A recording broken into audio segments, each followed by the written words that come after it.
इस क्वेश्चन में कह रहा है the total cost of 3 tables and 2 chairs की टोटल कॉस्ट कितनी है 1850 रुपीज़ है।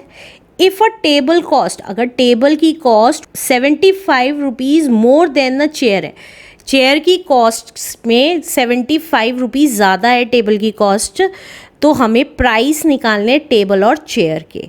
तो देखिए हमें चेयर की कॉस्ट नहीं पता, अगर चेयर की पता चल जाए तो हम पता लगा सकते हैं कि टेबल की कॉस्ट कितनी आएगी। चेयर की कॉस्ट में 75 रुपीज़ ऐड कर देंगे तो हमें पता चल जाएगा टेबल की कॉस्ट कितनी आएगी। तो हम चेयर की कॉस्ट को लेट कर लेते हैं, let the cost of chair B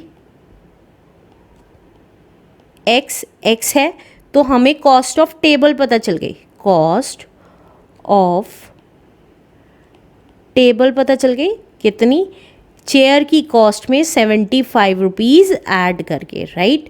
अब टोटल कॉस्ट उससे कितनी, 3 टेबल्स और 2 चेयर्स की कितनी देनी पड़ी है, 3 टेबल्स। मैंने आपको एक क्वेश्चन था रुपीज़ वाला कि 34 रुपीज़ या 500 रुपीज़ 5 रुपये और 10 रुपये के नोट में थे, यही बताया था।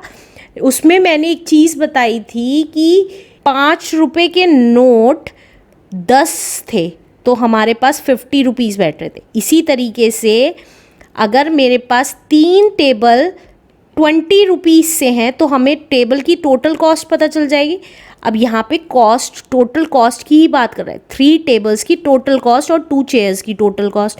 तो 3 टेबल्स की टोटल कॉस्ट कैसे निकलेगी, 3 इंटू उसकी कॉस्ट में, 3 इंटू टेबल की कॉस्ट में और 2 इंटू चेयर की कॉस्ट करके हमें टोटल रुपीज़ पता चलेगा, वही करेंगे। इससे पहले के क्वेश्चंस अगर आपने नहीं देखे हैं तो प्लीज़ उसको ज़रूर देख लें, उसका लिंक मेरे डिस्क्रिप्शन बॉक्स में गिवन है, या आप मेरी साइट www.elearnmaths.in पे जाएं, सिंपली क्लास क्लिक करें, बुक क्लिक करें और ड्रॉप डाउन के थ्रू किसी भी चैप्टर की एक्सरसाइज की प्लेलिस्ट देख सकते हैं।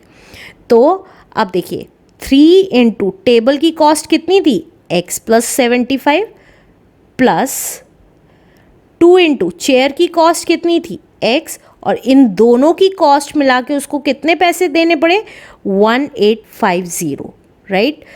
तो अब इसको सॉल्व कर लेंगे। अब 3 की मल्टीप्लाई x में तो 3x प्लस 3 इंटू 75, 3 5 ज़ा 15, 3 7 ज़ा 21 and 22 plus 2 into X 2x equals to 1850।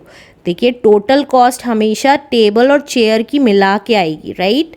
अब x वाली टर्म्स आपस में ऐड कर लेते हैं, 3x plus 2x 5x equals to 1850 अपनी जगह और 225 इधर आके माइनस का हो गया, तो 5x अपनी जगह और 1850 में से 225 माइनस कर देंगे, 10 में से 5 गए 5, 4 में से 2 गए 2, 8 में से 2 गए 6 एंड 1, तो x की वैल्यू कितनी आ गई 1625 डिवाइडेड बाय 5, तो 5 1 ज़ा 5, 5 3 ज़ा 15, 5 2 ज़ा 10, 5 5 ज़ा 25, तो x आ गया हमारा 325।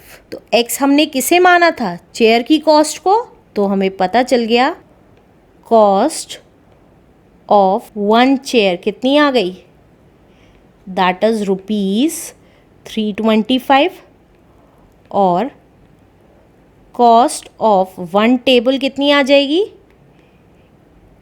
चेयर की कॉस्ट में 75 रुपीज़ ऐड किए थे तो 325 में 75 रुपीज़ ऐड कर देंगे, तो दैट मीन्स ₹400 रुपीज़ की आ गई टेबल।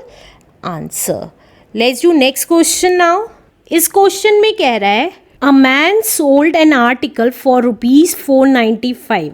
मैन ने एक आर्टिकल सोल्ड किया 495 रुपीज़ का, तो हमें सेलिंग प्राइस दे रखी है, सोल्ड मतलब सेलिंग प्राइस, तो सेलिंग प्राइस दे रखा है हमें, दैट इज़ ₹495। आगे क्या कह रहा है, एंड गेन 10% ऑन इट, 10% इस पे प्रॉफिट उसने गेन किया, तो गेन परसेंटेज दे रखी है, दैट इज 10%।